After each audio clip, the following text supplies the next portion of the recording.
Hello दोस्तों, नमस्कार।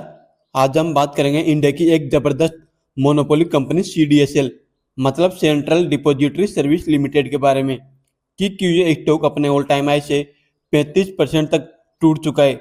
ये बाउंस बैक कब करेगा, इसके फ्यूचर प्लान क्या है, इसके फंडामेंटल्स क्या बोल रहे हैं, सब जानेंगे। आज हम CDSL को 5 पॉइंट में अच्छे से डिस्कस करने वाले हैं ताकि आपके सारे सवालों के जवाब आपको मिल सके और आप सही फैसला कर सको। अगर आपने इस वीडियो को अंत तक देखा ना, तो यकीन मानिए आपको दोबारा किसी दूसरी वीडियो या किसी से कुछ पूछने की जरूरत नहीं पड़ेगी कि CDSL के स्टॉक में क्या करना चाहिए। क्या आपने कभी सोचा है कि आप लोग शेयर मार्केट में जो शेयर खरीदते हैं वो सुरक्षित कहाँ रहते हैं, मतलब सेफ किधर रहते हैं? वो रहते हैं CDSL के पास। ये एक ऐसी मोनोपोली कंपनी है जिसके बिना हमारा शेयर मार्केट चल ही नहीं सकता। अगर ये कंपनी बंद हुई तो आप और हम सब शेयर मार्केट में ना तो शेयर खरीद पाएंगे और ना बेच पाएंगे। इसका अभी करंट शेयर प्राइस 1230 के आसपास चल रहा है। पिछले 5 सालों में इसने अपने निवेशकों को 280% से ज्यादा का रिटर्न दिया है। इसका ऑल टाइम हाई लगभग 1940 के ऊपर है जो इसने दिसंबर 2024 को लगाया था। बट यह स्टॉक अपने ऑल टाइम हाई से अब तक 35% तक क्रैश हो चुका है। सबके मन में एक ही क्वेश्चन चल रहा है कि क्या CDSL खत्म हो गया या फिर इसमें अभी अपॉर्चुनिटी बाकी है। इन सब सवालों का जवाब जानने के लिए अब हम इसको 5 पॉइंट में डिस्कस करते हैं। पॉइंट नंबर 1 है कंपनी का बिजनेस, मतलब CDSL क्या काम करती है। दोस्तों, ये कंपनी मुख्य रूप से शेयर मार्केट में शेयर्स को डिजिटल फॉर्म में संभाल कर रखती है, साथ में डीमैट अकाउंट को भी मैनेज करने का काम करती है। इनके पास लेटेस्ट फरवरी 2026 के डेटा के अकॉर्डिंग कुल डीमैट अकाउंट की संख्या 17.82 करोड़ है। मतलब इनके पास 17.82 करोड़ के टोटल डीमैट अकाउंट है जिनको ये मैनेज करती है। कंपनी का इस सेक्टर में मार्केट शेयर 80% तक का है, जो दिखाता है कि इनकी मोनोपोली कितनी बड़ी जबरदस्त है। यह सिर्फ शेयर को संभाल कर रखने के पैसे नहीं लेती है, बल्कि जब कोई कंपनी IPO लाती है, कॉरपोरेट एक्शन करती है या आप ई वोटिंग करते हैं, CDSL को पैसा मिलता है।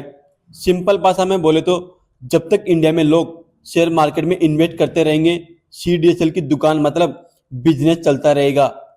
ये एक एसेट लाइट बिजनेस है, मतलब इनको अपना बिजनेस चलाने के लिए कोई बड़ी फैक्ट्री नहीं लगानी। पॉइंट नंबर 2 में डिस्कस करेंगे इसके फंडामेंटल्स की। अब आते हैं नंबर्स पर, क्योंकि इमोशन से घर नहीं चलता, प्रॉफिट से चलता है। सबसे पहले इसकी बैलेंस शीट की बात करते हैं।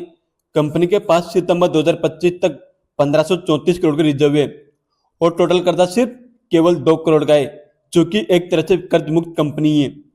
जबकि इनके P&L मतलब प्रॉफिट एंड लॉस की बात करें तो कंपनी की सेल्स पिछले 3 से 4 सालों में लगातार कंसिस्टेंसी के साथ बढ़ रही है। ऑपरेटिंग प्रॉफिट भी ऑलमोस्ट वही कहानी लिख रहा है जो इनकी सेल्स में हो रही है। CDSL का OPM मतलब ऑपरेटिंग प्रॉफिट मार्जिन बड़ा कमाल का है। इनका ऑपरेटिंग प्रॉफिट मार्जिन 50 से 60 की रेंज में है। इसका मतलब है कि कंपनी अगर 100 रुपया कमा रही है तो 50 से 60 रुपया तो सीधा CDSL की जेब में जा रहा है। जबकि इनका नेट प्रॉफिट भी पिछले 3 सालों से लगातार इंक्रीज हो रहा है। कंपनी पिछले 5 सालों से 37% से ज्यादा के CAGR से आगे बढ़ रही है, जो वाकई कमाल की बात है। अगर ओवरऑल इनके फंडामेंटल्स की बात करें तो कंपनी बड़ी स्ट्रॉन्ग लग रही है। नेक्स्ट इनकी शेयर होल्डिंग की बात करें तो दिसंबर 2025 तक प्रमोटर के पास 15% की स्टेक है, एपाइस के पास 12.40% और DIS के पास 15.12% तक की होल्डिंग है।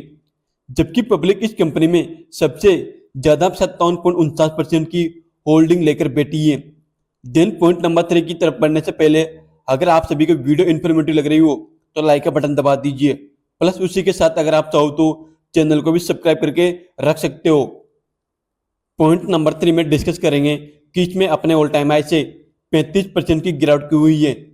दोस्तों, सबसे बड़ा दर्द यही है कि CDSL ने दिसंबर 2024 को 1940 के ऊपर अपना ऑल टाइम हाई लगाया था, बट ये स्टॉक वहां से 35% टूटकर 1230 के आसपास स्ट्रगल कर रहा है।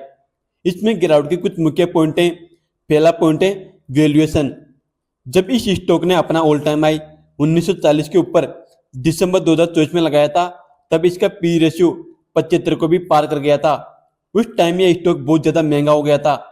अब ये अपनी प्राइस वैल्यू के अकॉर्डिंग जस्टिफाई मतलब रियल वैल्यू के अकॉर्डिंग सेटल होने की कोशिश कर रहा है। ये था इसमें गिरावट का पहला पॉइंट। सेकंड पॉइंट है एफआईएस सेलिंग। पिछले 1-1.5 साल से एफआईएस वाले हमारे मार्केट से धड़ाधड़ बिकवाली कर रहे हैं, जिससे बाजार का सेंटीमेंट खराब चल रहा है। सीडीएसएल कैपिटल मार्केट से बिलोंग करता है। जितना ज्यादा मार्केट ऊपर जाएगा सीडीएसएल भी उतना भागेगा। अगर मार्केट गिरेगा तो सीडीएसएल भी गिरेगा, जबकि पिछले 1-1.5 साल से हमारा मार्केट गिर ही रहा है, तो इस वजह से इसमें भी गिरावट हो रही है। नेक्स्ट, इसमें गिरावट का थर्ड पॉइंट है Q3 रिजल्ट। कंपनी के सेल्स और प्रॉफिट दोनों ईयर सिर्फ मामूली सा इंक्रीज हुआ है, जबकि क्वार्टर सेल्स और प्रॉफिट दोनों में डाउनफॉल दिखा है। बाजार और इन्वेस्टर को उम्मीद थी कि कंपनी अच्छे रिजल्ट दिखाएगी, जिसके कारण निवेशकों ने इसमें बिकवाली की है। चौथा पॉइंट है NSDL, जो कि इनका प्रतिद्वंदी है। इसका आईपीओ आने के बाद निवेशकों का ध्यान बट गया, जिससे सीडीएसएल के शेयर पर दबाव क्रिएट हुआ है। देन पॉइंट नंबर 4 में डिस्कस करेंगे सीडीएसएल का फ्यूचर प्लान क्या है। जैसे जैसे हम आगे बढ़ेंगे तो नई नई टेक्नोलॉजी आएगी, कंपनियां आएगी, और जब वो शेयर मार्केट में लिस्ट होगी तो सीडीएसएल का काम बढ़ेगा और अच्छी ग्रोथ करेगी। T+0 settlement. मार्केट में सेटलमेंट फास्ट हो रही है।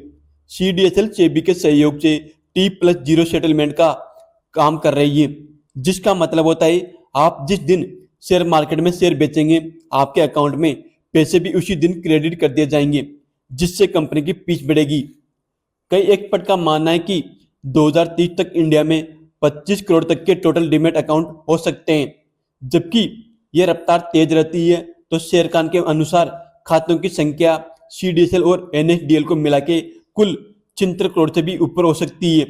जितने ज़्यादा लोग मार्केट में आएंगे, जितने ज़्यादा डीमैट अकाउंट ओपन होंगे कंपनी की तिजोरी में, उतना पैसा जाता रहेगा। इससे आने वाले समय में कई एक्सपर्ट का मानना है कि सीडीएसएल अच्छी ग्रोथ दिखा सकती है। नेक्स्ट पॉइंट नंबर 5 में डिस्कस करेंगे कि इसमें रिकवरी कब होगी। देखिए दोस्तों, सीडीएसएल कोई कचरा स्टॉक नहीं है जो जीरो हो जाएगा। ये इंडिया की ग्रोथ स्टोरी का एक अहम हिस्सा है। अगर कंपनी आने वाले क्वार्टर में अच्छे रिजल्ट दिखाती है और मार्केट का सेंटीमेंट सुधरता है तो फिर चांस है कि इसमें बाउंस बैक आए। शॉर्ट टर्म में शायद इसमें वोलेटिलिटी रह सकती है, बट लॉन्ग टर्म में तेजी की उम्मीद हो सकती है, क्योंकि इसके फंडामेंटल्स और फ्यूचर प्लान से थोड़ा यही आइडिया लग रहा है। स्टॉक मार्केट में गिरावट डर नहीं बल्कि मौका लेकर आती है अच्छे शेयर्स को सस्ते में खरीदने का। बट याद रखिए, मेरी तरफ से किसी भी स्टॉक को सेल बाय या होल्ड करने की कोई रिकमेंडेशन नहीं है। ये पूरा वीडियो सिर्फ just information and education purpose के लिए था। आपको क्या लगता है, क्या सीडीएसएल ऊपर जाएगा नीचे जाएगा? कमेंट में जरूर बताएं। मिलते हैं नेक्स्ट वीडियो में, तब तक के लिए happy investing friend. Thank you.